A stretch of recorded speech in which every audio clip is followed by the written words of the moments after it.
Amin. Haleluya, haleluya. Sama-sama bilang sama saya punya Tuhan Yesus yang dahsyat. Sama-sama bilang sama saya punya Tuhan Yesus yang dahsyat. Amin. Tuhan Yesus yang menyembuhkan, Tuhan Yesus membuka pintu-pintu yang tertutup, Tuhan Yesus yang memberikan kekuatan, Tuhan Yesus yang menyediakan damai sejahtera. Semua sumber dari segala yang baik berasal dari Tuhan Yesus. Haleluya. Puji Tuhan. Bapak Ibu Saudara dikasih dalam Tuhan, mari kita ambil Alkitab kita pagi hari ini. Di rumah kita masing-masing kita akan kembali merenungkan firman Tuhan. Dan kita sudah ada di dalam Keluaran pasalnya yang ke-20. Ya, Keluaran pasalnya yang ke-20. Saudara dikasih dalam Tuhan, kita akan lihat sama-sama Keluaran pasal 20 ayat yang pertama sampai dengan ayat yang ke-17. Ayat pertama sampai dengan ayat ke-17 dari Keluaran 20. Kita tahu bersama ini adalah hukum Taurat, ya, yang disampaikan Tuhan kepada Musa untuk diteruskan kepada bangsa Israel. Hukum-hukum, ketetapan-ketetapan, ketentuan-ketentuan yang Tuhan percayakan untuk didengar umatnya. Kenapa perlu hukum? Supaya hidupnya teratur. Kenapa perlu hukum? Untuk mendasari kehidupan kita tidak melenceng kemana-mana. Ya, kita lihat sama-sama Keluaran pasal yang ke-20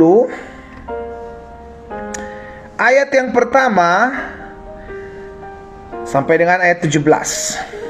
Lalu Allah mengucapkan segala firman ini. Akulah Tuhan Allahmu yang membawa engkau keluar dari tanah Mesir, dari tempat perbudakan. Sebelum hukum disampaikan, maka Tuhan menyampaikan terlebih dahulu, ingat apa yang telah aku buat dalam hidupmu. Ya, sebelum hukum disampaikan kepada bangsa Israel, maka Tuhan mengingatkan bangsa Israel, akulah Tuhan yang mengeluarkanmu dari tanah perbudakan. Akulah Tuhan yang membukakan dan membelah laut Teberau, laut merah untuk engkau berjalan di tengah-tengahnya. Akulah Tuhan yang memberi engkau makan di padang gurun. Akulah Tuhan. Itu ditetapkan Tuhan terlebih dahulu sebelum hukum-hukumnya disampaikan. Tujuannya apa? Supaya ingat siapa Tuhan. Supaya ingat apa yang Tuhan sudah buat beberapa hari-hari yang lalu, yang udah pernah dilewati oleh bangsa Israel. Setelah itu baru disampaikan Tuhan hukum-hukumnya, ketetapan-ketetapannya, peraturan-peraturannya. Ayat 2. Akulah Tuhan Allahmu yang membawa engkau keluar dari tanah Mesir, dari tempat perbudakan. Jangan ada padamu Allah lain di hadapanku. Jangan membuat bagimu patung yang menyerupai apapun yang ada di langit di atas, atau yang ada di bumi di bawah, atau yang ada di dalam air di bawah bumi. Jangan membuat bagimu patung yang menyerupai apapun. Jangan sujud menyembah kepadanya atau beribadah kepadanya, sebab aku Tuhan Allahmu adalah Allah yang cemburu, yang membalaskan kesalahan bapa kepada anak-anaknya, kepada keturunan yang ketiga, kepada keturunan yang keempat dari orang-orang yang membenci aku. Tetapi aku menunjukkan kasih setia kepada beribu-ribu orang, yaitu mereka yang mengasihi aku dan yang berpegang pada perintah-perintahku. Ayat 7. Jangan menyebut nama Tuhan Allahmu dengan sembarangan, sebab Tuhan akan memandang bersalah orang yang menyebut namanya dengan sembarangan. Ayat 8. Ingatlah dan kuduskanlah hari Sabat. 6 hari lamanya engkau akan bekerja dan melakukan segala pekerjaanmu, tetapi pada hari ke-7 adalah hari Sabat Tuhan Allahmu. Maka jangan melakukan sesuatu pekerjaan, engkau atau anak-anakmu laki-laki atau anakmu perempuan, atau hambamu laki-laki atau hambamu perempuan, atau hewanmu atau orang asing yang di tempat kediamanmu. Sebab ayat 11, perhatikan, 6 hari lamanya Tuhan menjadikan langit dan bumi, laut dan segala isinya, dan ia berhenti pada hari yang ke-7. Itulah sebabnya Tuhan memberkati hari Sabat dan menguduskannya. Ayat 12. Hormatilah ayahmu dan ibumu, supaya lanjut umurmu di tanah yang diberikan Tuhan Allahmu kepadamu. Jangan membunuh, jangan berzina, jangan mencuri, jangan mengucapkan saksi dusta tentang sesamamu, jangan mengingini rumah sesamamu, jangan mengingini istrinya, jangan mengingini hambanya laki-laki, hambanya perempuan, jangan mengingini lembunya atau keledainya atau apapun yang dipunyai sesamamu. Itulah hukum Tuhan yang disampaikan Tuhan kepada Musa untuk diteruskan kepada bangsa Israel. Apa yang kita pelajari, apa yang kita dapati? Saudara yang dikasih dalam Tuhan, hukum Tuhan itu baik buat saudara dan saya. Memang dengan adanya hukum Tuhan kita jadi tahu mana benar, mana salah. Kita hidup bukan lagi di bawah hukum Taurat, kita hidup di bawah kasih karunia Tuhan. Tapi kita mesti ingat, harus ada peraturan, saudaraku, ketetapan. Supaya apa? Supaya kita nggak melenceng ke kanan dan melenceng ke kiri. Karena manusia perlu diatur, perlu dituntun, perlu diarahkan. Ada peraturan aja masih dilanggar kok. Kita lihat sama-sama coba saudara ya. Itu sebabnya ini yang Tuhan kasih tahu kepada Yosua. Yosua pasal yang pertama ayat yang ke-7. Yosua pasal yang pertama ayat yang ke-7. Tuhan bilang begini sama Yosua, hanya kuatkan dan teguhkanlah hatimu dengan sungguh-sungguh. Bertindaklah hati-hati sesuai dengan apa? Bertindaklah hati-hati sesuai dengan seluruh hukum yang telah diperintahkan kepadamu oleh hambaku Musa. Rulesnya udah ada. Bertindaklah hati-hati sesuai dengan seluruh hukum yang sudah ditetapkan. Dampaknya apa ketika engkau bertindak hati-hati? Engkau tidak akan melenceng ke kanan, engkau tidak akan menyimpang ke kanan, engkau tidak akan menyimpang ke kiri. Dampaknya apa? Engkau beruntung kemanapun engkau pergi. Sama-sama taruh tangan kanan kita di dada. Sama-sama bilang sama saya adalah orang yang beruntung. Sama-sama bilang sama saya adalah orang yang beruntung.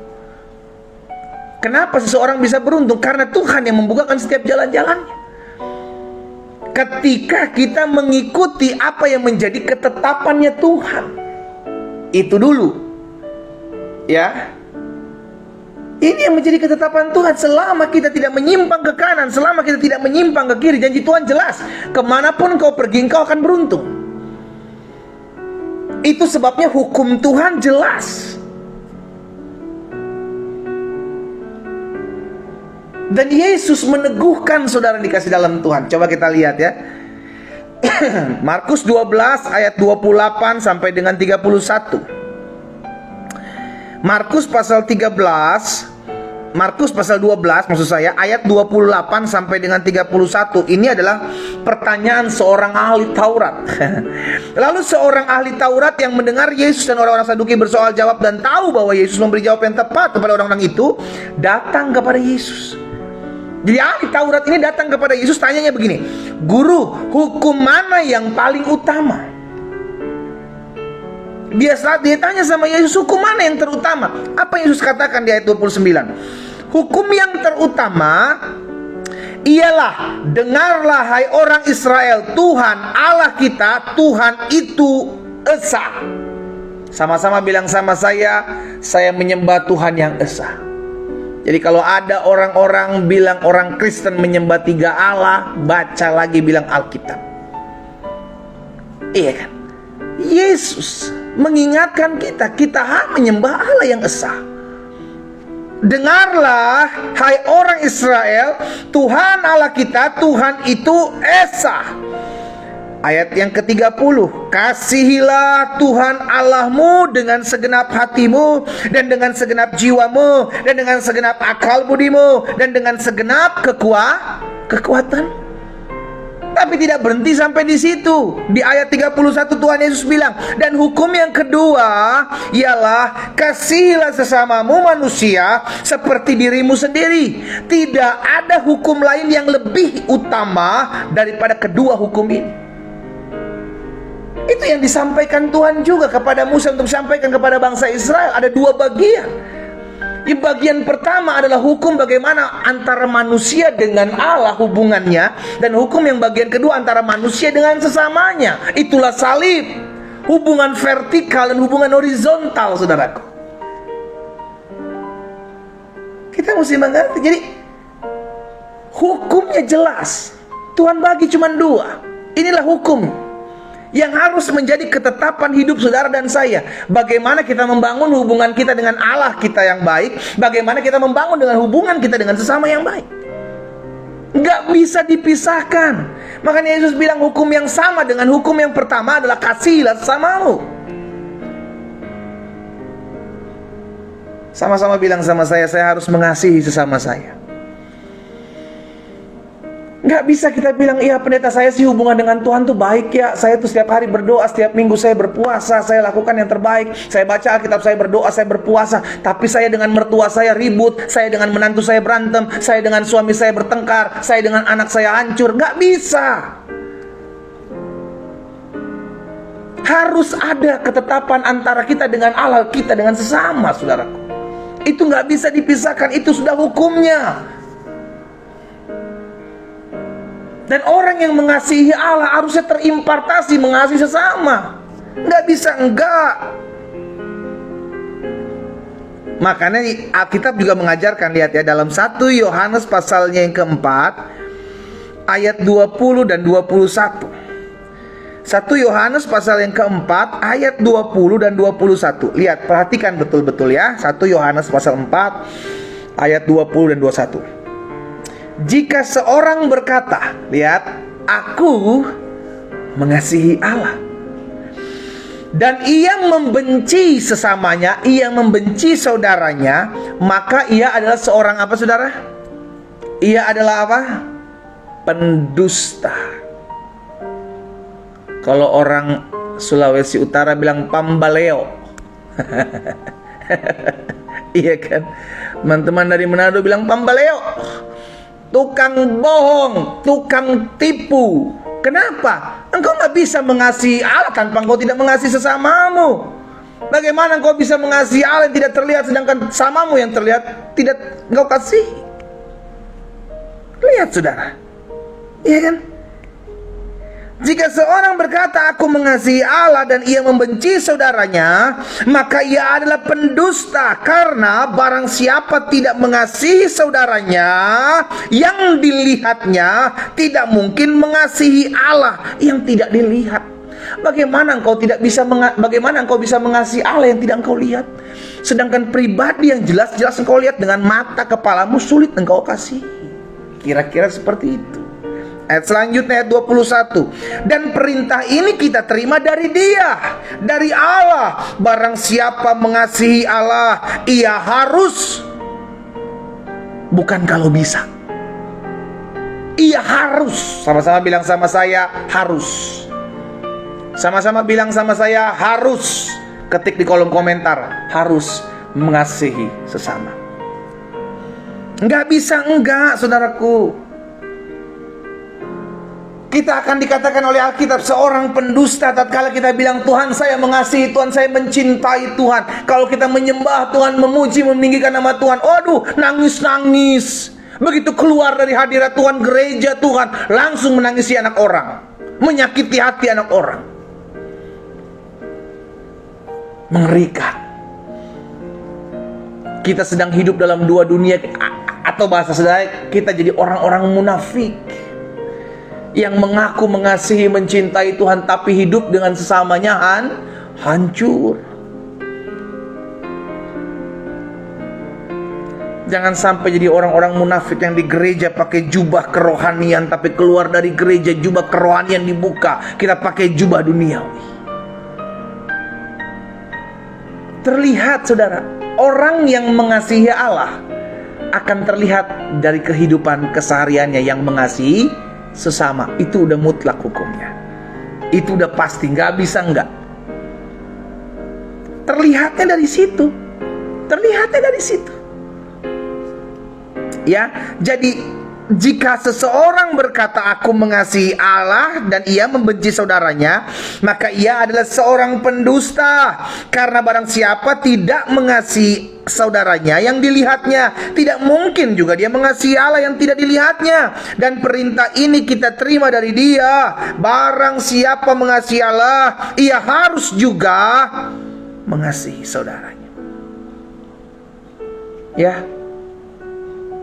pastikan kita mengerti hal ini. Jangan kita bilang berkoar-koar, saya sayang sama Tuhan, saya cinta sama Tuhan, saya mengasihi Tuhan. Cek aja, kalau engkau benar-benar sayang sama Tuhan, engkau mengasihi Tuhan, pasti hubunganmu dengan sesama baik. Jangan teriak-teriak, aku mengasihi Tuhan, aku mencintai Tuhan, tapi engkau siksa orang lain. Engkau menyakiti hati perasaan orang lain. Tuhan mana yang disembah? Bukankah Allah itu adalah kasih? Dengan adanya hukum Tuhan ini, saudara dikasih dalam Tuhan, dengan adanya hukum Tuhan yang mencakup kasih kepada Allah dan kasih kepada sesama manusia, maka kita diingatkan yang pertama, dengan adanya hukum ini, baik hukum antara kita mengasihi Allah dan kita mengasihi sesama, dampaknya, maka yang pertama, kita orang atau orang-orang yang mengasihi Allah, kita harus memiliki, ya, kita harus memiliki kasih akan Allah, sehingga dampaknya engkau akan bisa mengasihi sesamamu. Dan seringkali saya katakan seperti ini, saudara, kita tidak akan pernah bisa memberi sesuatu yang tidak kita punya. Nggak bisa. Engkau tidak akan pernah bisa mengasihi sesamamu kalau kasih akan Allah tidak ada dalam hidupmu. Gak akan. Apa yang kau mau bagikan kepada sesamamu, kasih kepada sesamamu, kalau engkau tidak pernah terlebih dahulu mengalami kasih Allah? Itu sebabnya kenapa kita melalui kematian Kristus, kita mengalami kasih Allah. Karena begitu besar kasih Allah akan dunia ini, sehingga diberikan anak yang tunggal, supaya setiap kita yang percaya tidak binasa, melainkan beroleh hidup yang kekal. Kasih Allah dalam Kristus Yesus menghampiri hidup kita, sehingga kasih Allah penuh dalam hati kita dan dapat terimpartasi kepada sesama. Nggak bisa kita bilang kita bisa mengasihi manusia kalau Allah nggak pernah, kita nggak pernah menyadari kasih Allah melingkupi hidup kita, saudaraku. Jadi terlebih dahulu kita harus memiliki kasih Allah, sehingga kita bisa berikan kasih Allah itu kepada sesama kita. Coba lihat dalam 1 Yohanes pasal yang keempat ayat yang ke-8. 1 Yohanes pasal yang keempat ayat yang ke-8. Barang siapa tidak mengasihi, ia tidak mengenal Allah. Jadi landasannya jelas, ya. Kasih. Kita nggak akan pernah mengenal pribadi Allah kita kalau kita nggak terlebih dahulu mengasihi sesama kita. Karena Allah, sebab Allah adalah kasih. Saya ulangi sekali lagi, ya, 1 Yohanes 4 ayat 8. Barang siapa tidak mengasihi, ia tidak mengenal Allah, sebab Allah adalah kasih. Jadi kalau kita ngaku kita punya Tuhan dalam hidup kita, kita ngaku ada Allah dalam hidup kita, harusnya kita punya kasih. Kenapa? Karena Allah adalah kasih. Berarti Allah yang dalam hidup kita akan dapat mengimpartasikan kasih itu kepada sesama. Itu yang tadi saya bilang. Kalau kita nggak punya kasih, kalau kita nggak punya sesuatu, kita nggak akan pernah bisa berikan kepada orang lain. Bagaimana kita bisa mengimpartasikan kasih kepada sesama kita kalau kita terlebih dahulu tidak punya kasih? Dari mana kasih itu kita dapati? Dari Allah. Lihat, ya, saudara, ya, berkaitan semuanya ini. Kita mengalami kasih Allah melalui Kristus Yesus dalam hidup kita, baru kita bisa mengampuni, kita bisa mengasihi. Kita nggak akan bisa mengampuni, kita nggak akan bisa mengasihi kalau kita nggak pernah menerima kasih Allah dalam hidup kita melalui Kristus Yesus. Jadi saya sangat teramat yakin orang yang sudah punya Yesus dalam hidupnya akan mudah mengasihi sesamanya. Dasarnya itu, kok. orang yang memiliki Yesus dalam hidupnya akan mudah mengasihi sesamanya. Yang kedua, dengan adanya hukum Tuhan yang mencakup kasih kepada Allah dan manusia, maka kita diingatkan yang kedua, bahwa Allah mengasihi manusia untuk menunjukkan bahwa manusia harus hidup di dalam kasih-Nya. Manusia harus tinggal di dalam kasih-Nya. Lihat dalam 1 Yohanes 4 ayat 10 dan ayat 11. 1 Yohanes pasal yang keempat ayat 10 dan ayat yang ke-11. Inilah kasih itu, bukan kita, apa dikatakan? Bukan kita yang telah mengasihi Allah, bukan. Tetapi Allah yang telah mengasihi kita dan yang telah mengutus anaknya Yesus Kristus sebagai pendamaian bagi dosa-dosa kita. Ayat 11, saudara-saudaraku yang kekasih, jika Allah yang sedemikian mengasihi kita, maka haruslah kita juga saling mengasihi. Jadi Yesus sudah mencontohkan apa yang harus kita buat. Yesus sudah mengajarkan apa yang harus kita lakukan terhadap musuh-musuh kita. Bukan membalas yang jahat dengan yang jahat, tetapi membalas yang jahat dengan kasih Allah. Kenapa? Karena anak-anak Tuhan hanya bisa memancarkan kasih, bukan memancarkan kebencian atau kepahitan atau kedendaman. Karena kasih Allah terlebih dahulu ada dalam hidup saudara dan saya. Bukan kita yang mengasihi Allah, katanya Allah yang mengasihi kita. Oleh karena apa? Pengorbanan Kristus. Alkitab katakan ketika kita masih berdosa, Yesus mati buat kita. Ketika kita masih berdosa, berarti jelas bukan karena kita yang mengasihi, tapi karena Allah yang mengasihi kita. Sederhana, untuk apa? Agar kasih-Nya tinggal dalam kita, sehingga kita bisa memancarkan kasih Allah buat orang-orang yang ada di sekeliling kita. Itu hukum. Kasihilah Tuhan Allah dan kasihilah sesamamu. Saya ajak setiap umat Tuhan yang olehnya Tuhan percayakan saya layani secara khusus pagi hari ini, ayo. Kalau engkau belum mengampuni saudaramu, engkau belum mengampuni suamimu, engkau belum mengampuni istrimu, engkau belum mengampuni anak, mertua, menantumu, engkau belum mengampuni orang-orang yang pernah menyakitimu, hari ini cek diri kita. Apakah benar kasih Tuhan sudah melingkupi hidup kita? Karena seharusnya kita dengan mudahnya mengampuni mereka. Kita nggak mikir panjang untuk mengasihi itu, kita nggak mikir panjang. Kenapa? Karena kita tahu itu adalah keputusan Allah yang terlebih dahulu memenuhi kita dengan kasih-Nya, akan mengalirkan kasih kita kepada sesama. Pastikan setiap kita menyadari akan hal ini. Kasih kepada Allah, kasih kepada sesama, itu adalah hukum yang menjadi ketetapan anak-anak Tuhan. Gak bisa enggak. Jangan bilang saya yang penting mengasihi Tuhan aja deh pendeta, saya yang penting mencintai Tuhan, yang penting saya hubungannya baik dengan Tuhan. Gak bisa saudara. Hubungan baik dengan Tuhan akan terpancar dengan hubunganmu dengan sesama. Gak bisa enggak. Contohnya begini, kita makan, dampaknya apa? Kita kenyang.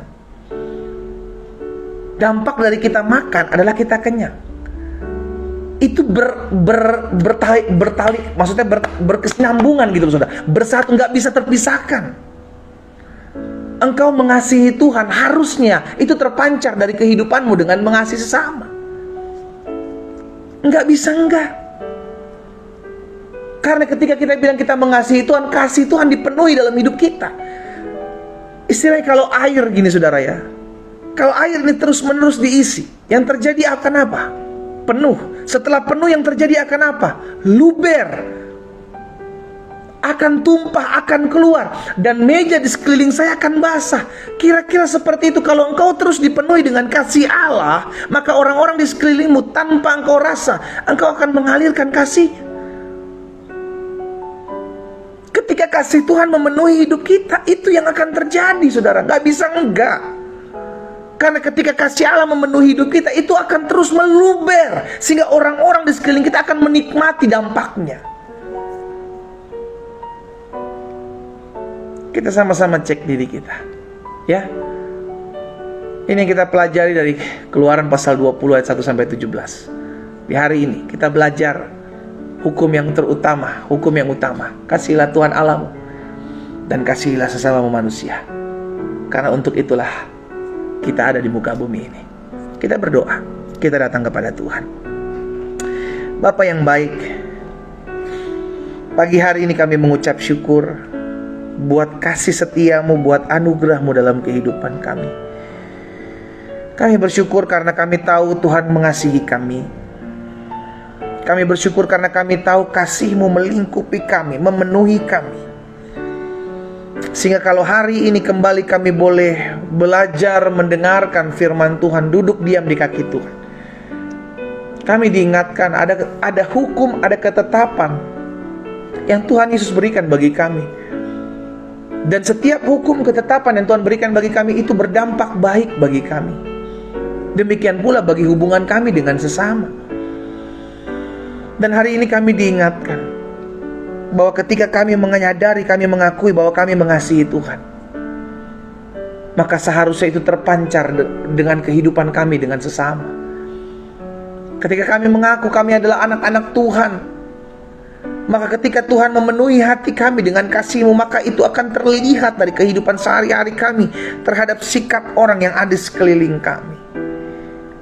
Bapak, apa yang Tuhan taruh dalam hati hamba sudah hamba sampaikan buat umat Tuhan. Tuhan Yesus mampukan kami, Roh Kudus tolong kami, untuk kami menjadi pribadi-pribadi yang dapat memancarkan kasih Tuhan. Sehingga melalui hidup kami ada banyak anak-anak Tuhan yang hari-hari ini mungkin sedang jauh dari Tuhan, mengalami lawatan kasih Bapa. Pakai setiap kami Tuhan, pakai setiap kami untuk menjadi perpanjangan tangan Tuhan, untuk menyalurkan kasih Allah buat orang-orang yang kekurangan kasih di tengah-tengah muka bumi ini. Kami tahu ini panggilan kami Tuhan, kami tahu tidak mudah, tapi kami percaya secara tidak langsung ketika kami mengasihi Tuhan, maka kasih-Mu memenuhi kami, maka orang-orang di sekeliling kami akan mendapatkan dampak yang ada. Hamba berdoa buat setiap umat Tuhan satu persatu, dimanapun mereka berada mengikuti live doa pagi hari ini. Hamba berdoa dan hamba ucapkan berkat dalam nama Yesus. Biarlah setiap hari kami menyelidiki hati kami. Apakah kami berkenan di hati Tuhan? Apakah benar kami sungguh-sungguh mengasihi Tuhan? Karena ketika kami mengasihi Tuhan, akan selalu ada dampak yang terlihat ketika kami mengasihi sesama kami. Hamba berdoa ya Tuhan, melepaskan berkat buat setiap umat Tuhan dimanapun mereka berada. Beri mereka hati yang mengasihi Tuhan Yesus.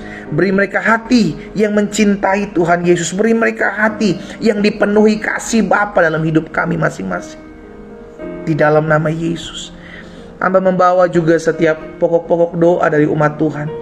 Satu persatu Tuhan jawab. Kami percaya sesuai dengan waktu dan ketetapan Tuhan. Kami percaya kami akan melihat jawaban doa terjadi dalam hidup kami. Kami berdoa sebab kami percaya doa orang benar, bila dengan yakin didoakan, sangat besar kuasanya. Kami berdoa sebab kami tahu kekuatan kami terbatas, tapi kuasa Allah akan dinyatakan dalam kehidupan kami. Hamba berdoa dan hamba ucapkan berkat di dalam nama Tuhan Yesus.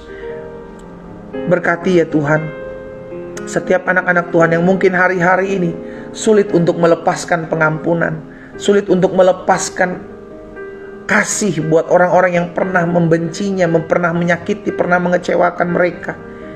Hari ini hamba berdoa, Roh Kudus jamah setiap hati dimanapun umat Tuhan berada.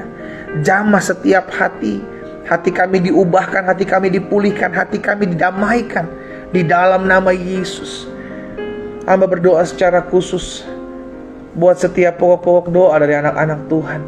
Mereka yang berdoa buat rumah tangga mereka, biarlah Tuhan yang pegang rumah tangga anak-anak Tuhan. Kalau ada di antara mereka yang rumah tangga mereka hari-hari ini sedang tergoncang, hamba ucapkan berkat dalam nama Yesus. Biarlah kasih karunia Tuhan menopang rumah tangga setiap anak-anak-Mu. Tuhan, lihat setiap tetes air mata dari anak-anak Tuhan. Mereka berdoa agar Tuhan pulihkan rumah tangga mereka, sehingga suami-suami atau istri-istri yang hari-hari ini sedang jauh dari Tuhan, kami doa di dalam nama Yesus, Tuhan jamah. Kuasa hadirat lawatan Tuhan nyata. Kami juga berdoa di dalam nama Yesus, menyerahkan setiap usaha pekerjaan dari anak-anak Tuhan. Berkati ya Bapa. Bisnis mereka, usaha mereka, pekerjaan, studi mereka diberkati oleh Tuhan. Apapun yang dikerjakan oleh setiap anak-anak Tuhan, dibuat tangan Tuhan berhasil dalam nama Yesus. Hamba juga berdoa biarlah promosi-promosi Allah terjadi di tahun ini dalam hidup mereka. Hamba juga berdoa buat setiap mereka yang hari-hari ini sedang tergoncang ekonominya, hari-hari ini sedang terlilit utang piutang. Bapa, hamba berdoa dalam nama Yesus, Tuhan bukakan jalan bagi anak-anak Tuhan, sehingga dalam setiap masalah pergumulan yang mereka hadapi, ada setiap pembelajaran yang mereka dapati untuk mereka terus bertumbuh dalam pengenalan akan Tuhan. Di dalam nama Yesus Tuhan, hamba juga berdoa pada akhirnya menyerahkan ke dalam tangan Tuhan yang kuat. Berkat-Mu ada atas setiap anak-anak Tuhan yang mungkin hari-hari ini sedang mengalami kelemahan tubuh. Tuhan Yesus, kami percaya tubuh kami bukan sarang sakit penyakit. Tubuh kami adalah bait kudus Tuhan, tempat di mana roh Allah berdiam. Dan kami percaya tubuh kami telah dibeli dengan darah yang mahal di atas kayu salib. Segala kutuk sakit penyakit sudah dipakukan dan digantikan dengan kuasa kesembuhan atas hidup setiap kami. Kami terima dalam nama Yesus. Oleh bilur-bilur-Mu kami yang sakit pagi hari ini sudah dijamah dan disembuhkan Tuhan. Dalam nama Yesus, terima dengan iman mengalir kuasa kesembuhan.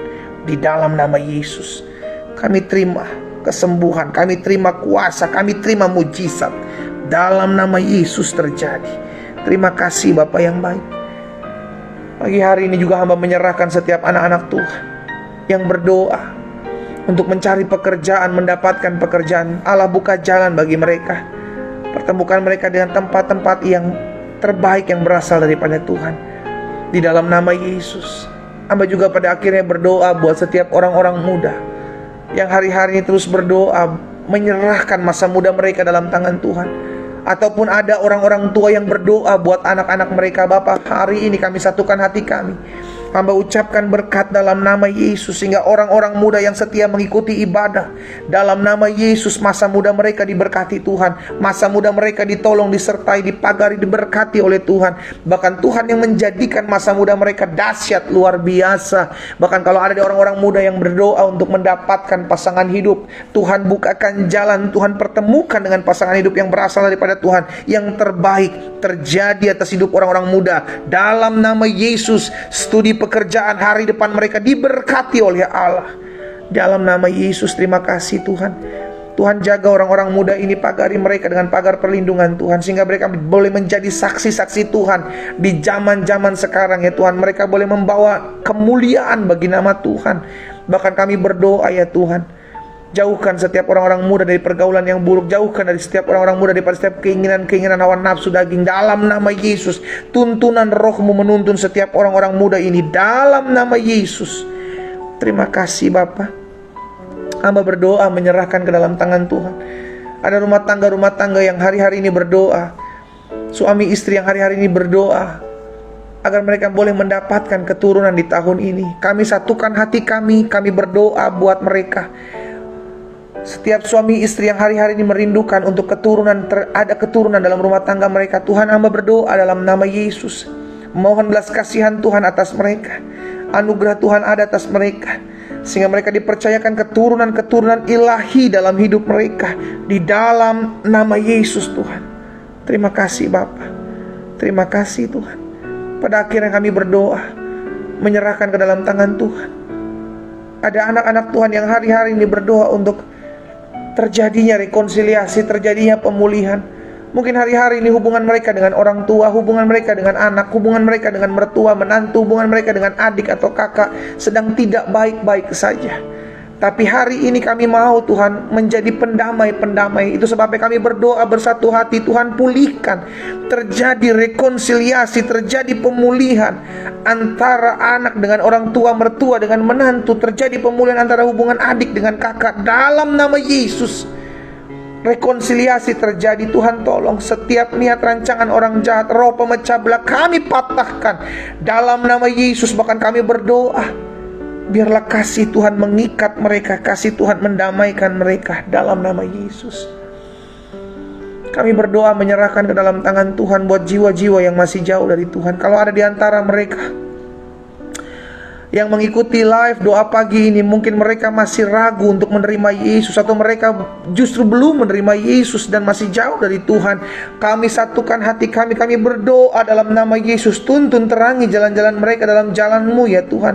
Dengan cahaya daripadamu menerangi hati mereka, sehingga mereka melihat dan mengerti kebenaran yang memerdekakan hidup mereka. Di dalam nama Yesus hamba berdoa. Bahkan Tuhan pakai setiap media sosial yang ada untuk menjangkau jiwa-jiwa yang masih jauh dari Tuhan. Bahkan secara khusus kami berdoa, kalau ada di antara keluarga, saudara, kerabat kami yang hari-hari ini belum mengenal Yesus, tapi rindu untuk hidupnya dijamah, dipulihkan. Kalau mereka, mungkin di antara mereka ada yang hari-hari sedang pergi meninggalkan Yesus oleh karena satu dan lain hal, kami doa dalam nama Yesus, biar Tuhan jamah dan ketuk hatinya. Tuhan jamah dan ketuk hatinya dalam nama Yesus. Dalam nama Yesus.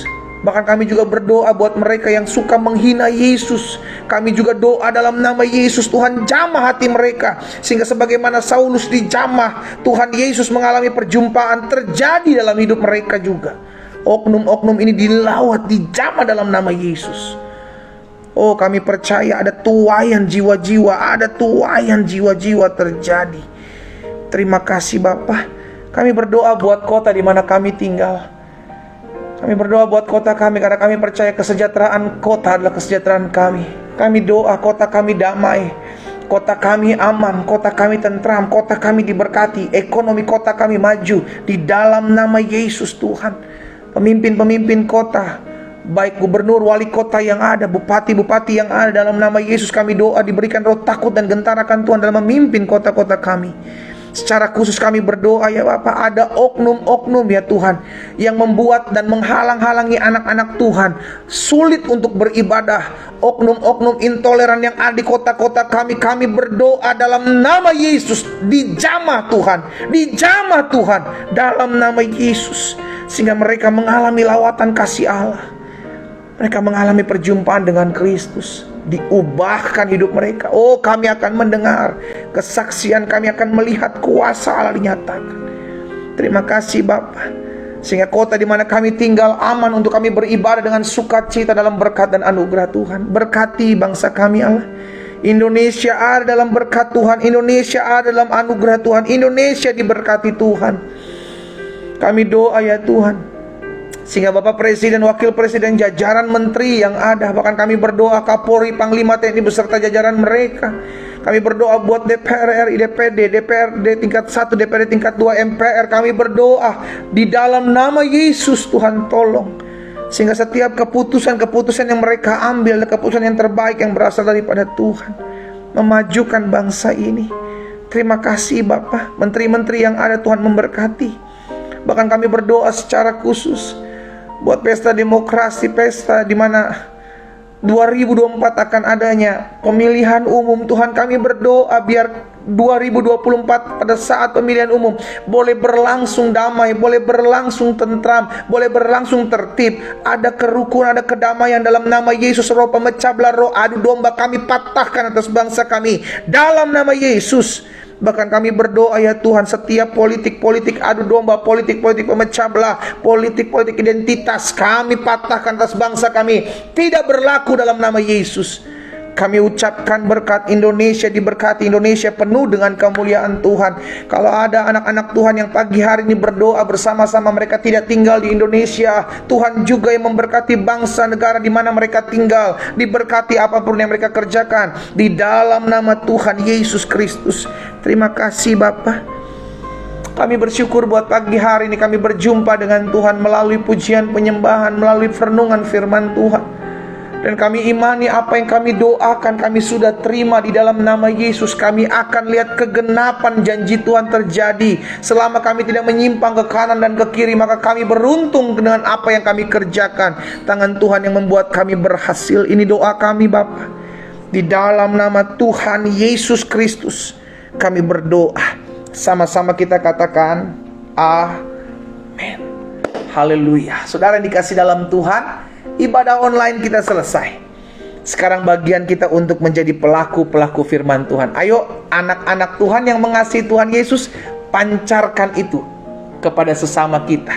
sehingga pada akhirnya orang-orang atau dunia boleh melihat kasih Allah dalam hidup kita tatkala kita hidup mengasihi sesama kita. Doa saya menyertai setiap kita. Kita kembali ketemu besok jam 4.30 waktu Indonesia bagian Barat. Tuhan Yesus memberkati. Shalom.